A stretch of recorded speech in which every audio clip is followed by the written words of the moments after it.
ராமநாதபுரம் மாவட்டம் திருவாடனைக்கு அருகே உள்ள திருவெற்றியூரில் வரலாறு புகழ்பெற்ற அருள்மிகு பாகம்பிரியாள் சமேத வால்மீகநாத சுவாமி திருக்கோவில் அமைந்துள்ளது. இக்கோவிலுக்கு நாள் ஒன்றுக்கு 500க்கும் மேற்பட்ட பக்தர்களும், விசேஷ நாட்களில் பல்லாயிரக்கணக்கான பக்தர்களும் வெளியூரில் இருந்து தங்கி வழிபட்டு செல்வது வாடிக்கையாக இருந்து வருகிறது. வெளியூரில் இருந்து வரும் பக்தர்களுக்கு தங்குவதற்கு போதுமான வசதிகள் இல்லாததால் பக்தர்கள் வழிபட்டு வருத்தத்துடனே செல்கின்றனர். இந்நிலையை அறிந்து நிர்வாகம் பழுதடைந்த அறைகளை புதுப்பித்து போதுமான அறைகளையும் உருவாக்கி தர வேண்டும் என வரும் பக்தர்கள் கோரிக்கை விடுத்து வருகின்றனர். மக்கள் நேரம் செய்திகளுக்காக ஐஸ்வர்யம், அண்ணாதுரை.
தென் தமிழகத்தில் குறிப்பாக ராமநாதபுரம் மாவட்டத்தில் ராமேஸ்வரத்துக்கு அடுத்து மிகவும் பிரசித்தி பெற்ற ஒரு கோவிலாக இருக்கக்கூடிய ஸ்ரீ பாகம்பிரியாள் அம்மன் கோவிலில் இருந்து பேசுகிறோம்.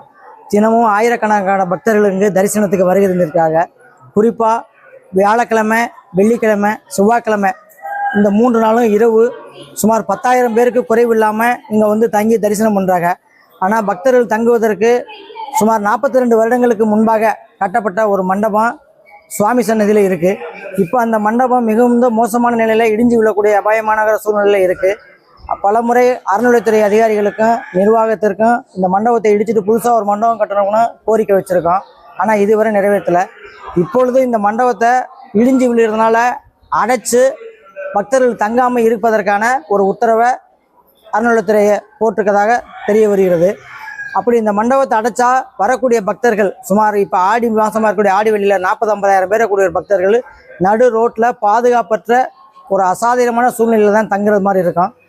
இந்த கோவிலில் மற்ற சிவன் கோவில் மாதிரி இல்லாமல் சாமி தரிசனம் பண்ணி தங்கி செல்ல வேண்டிய ஒரு சிறப்பான ஸ்தலமாக, அதனால் தமிழக அரசும் அறநிலையத்துறையும் இந்த கோவிலுடைய நிர்வாகமும் உடனடியாக இந்த மண்டபத்தை இடித்து அப்புறப்படுத்தி புதிய ஒரு மண்டபம் கட்டி தருமாறு பாகம்பிரியாள் பக்தர்கள் சார்பாக அன்போடு கேட்டுக்கொள்கிறோம்.